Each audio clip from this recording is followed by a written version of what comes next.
they pay good. It's fit check time, gentlemen. How about Deebo Samuel showing up in his first game as a Commander?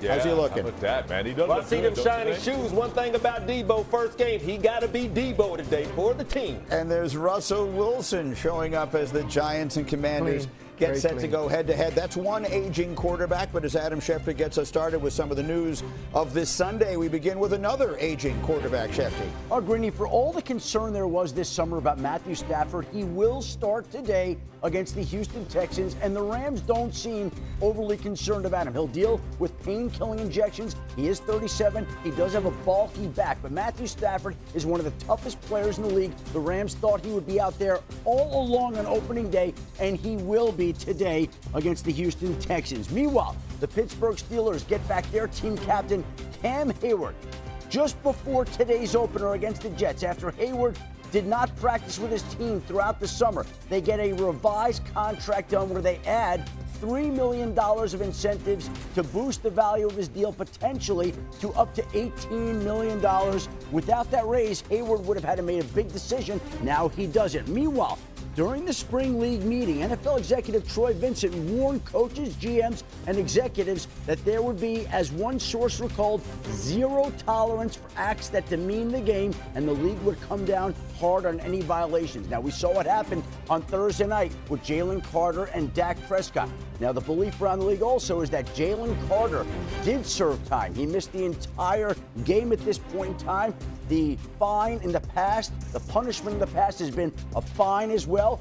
No player has been suspended additionally. We'll see how the league decides to handle this, but a ruling should come down on Monday, Greeny. Yeah, which is interesting. They play the defending, the rematch of the Super Bowl, I should say, against Kansas City next week. They opened their defense on Thursday. Not the prettiest of starts, but they did win the game against Dallas. Saquon Barkley, that 10-yard touchdown run. Cowboys had every chance to win this game in the fourth quarter.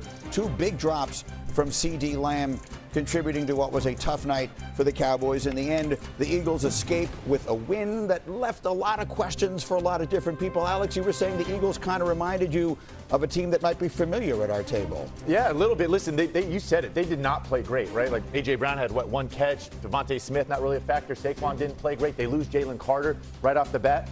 They still won, right? Like, great teams, when they don't have their best, can still win ball games. It does. It reminds me, I'm not saying they're this, but as a team, it reminded me of you guys in New England. That's impressive at this level, right? And for Sirianni, I think that's a testament to Sirianni, how he had these guys focused. I mean, yes, the average team that made the mistakes lost, all right? The great team that made even probably more mistakes, we'll lose our best player on defense. Yeah, no big deal. We'll commit multiple penalties. All right, no big deal. We still win the game because they know other ways to win football games. That's why the Eagles are world champions. You never have to apologize when you win.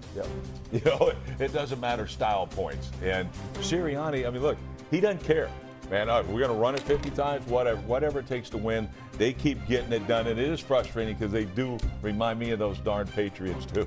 Just getting the W, that's all I hear up here, and it's rightfully so because, like you said, everybody didn't play well. You're defending your turf, get the W. But if there's one thing that really stands out to me, let me talk about CeeDee Lamb. You're the third highest paid wide receiver in all of football. And then when it's crunch time, you don't show up for your team. And I get that. Yeah, we do miss some passes sometimes as wide receivers. But you're on the road in a divisional game against the defending champs. Right here, that's not a defensive play. That just bounces right off the chest of CeeDee Lamb. Right here, this has got to have it down for CeeDee Lamb. Right here, you go out and stretch out and get the ball. So looking further, we always praise Dak Prescott and CeeDee Lamb when things go well, but when they're bad, they're bad. CeeDee Lamb, I need better effort out of him going forward. And he's their best player. Yes. And quite honestly, his teammates showed up in a big way, I thought. And sometimes, I don't know. I think Dallas is going to be pretty good. They'll be all right. We'll see. CeeDee Lamb almost always makes those. All right, you can build your entire defense around a great player. All right, good players, that's fine. Like Jerry talked about, you can get some good players. Yeah, they ain't the difference. You're not winning because of, they're part of your reasons you're winning. But trust me, you win because of players like this. And draft picks, they're lottery picks. You don't know if you're going to hit. Well, guess what? You hit on this one. Yes. And the odds of it are winning the dang lottery to get a player like this. Rex, Jerry made it personal. Yeah, he did. And you're spot on. This guy is a difference maker, right? Like, I can assure you that he's such a problem. He's a nightmare to game plan for. You come in that week, the offensive coach has got a giant circle on this guy, and they contort the entire game plan around him, right? Like, he doesn't even have to have sacks to affect the game because you're constantly aware, where's he lined up? We got to chip him. We got to help. We got to get a tight end to his side. Maybe we're going to run the football at him. And then I can tell you this as a quarterback, you're getting preached to the entire week about ball security, right? Do not let this guy wreck the game. Don't let him get the sack fumble. Yeah. And that 3rd and 10, when you're trying to focus downfield and it's loud, it is in the back of your head that this werewolf's running around the edge and can just wreck the game. Great and player. so again, he frees up all the other players around him for one-on-ones. This guy, listen, you're in a category with Reggie White by himself. I mean, it's elite. Yeah, great player. And Rex, what you're saying, you win because of players like this, but today you could lose because of a player like this. Because initially I was happy for Micah. It's like, all you want to do is ball. You want to talk about family. You want to talk about no distractions because the big D in Dallas sometimes stands for distractions. All right, you get out of there. You get out of Dallas and you get into Green Bay because we all know what Green Bay is. It's all about ball there. It's a city that just loves its team. The fan base is beautiful. Green Bay Packers, right? Green Bay Packer mentality. But you bring Dallas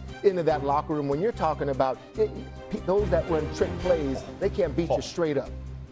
Well, they were in trick plays against your defenses, Michael, because you weren't smart enough to stop them, for one. And now what you did was give them so much motivation.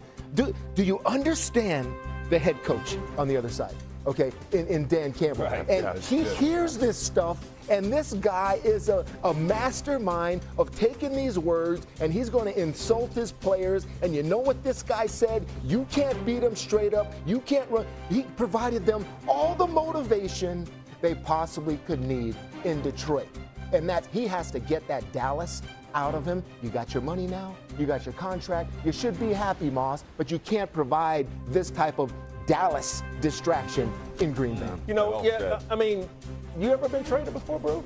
I think you was a Patriot your whole life, right? Been traded. Well, you don't know what it feels like from an emotional standpoint of what a player goes through. And when you see what Parsons was going through, sitting in there with the owner where you think you have a deal, but you don't have a deal, one thing that I'm looking for today is how he impacts the other 10 guys on his defense.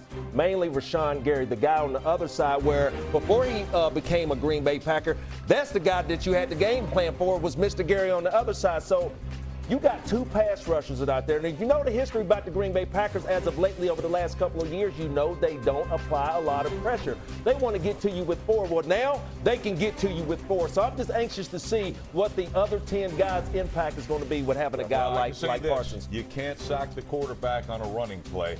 So Detroit, your point right there, the fuel to the fire, I wouldn't be surprised if Detroit runs it 40 times.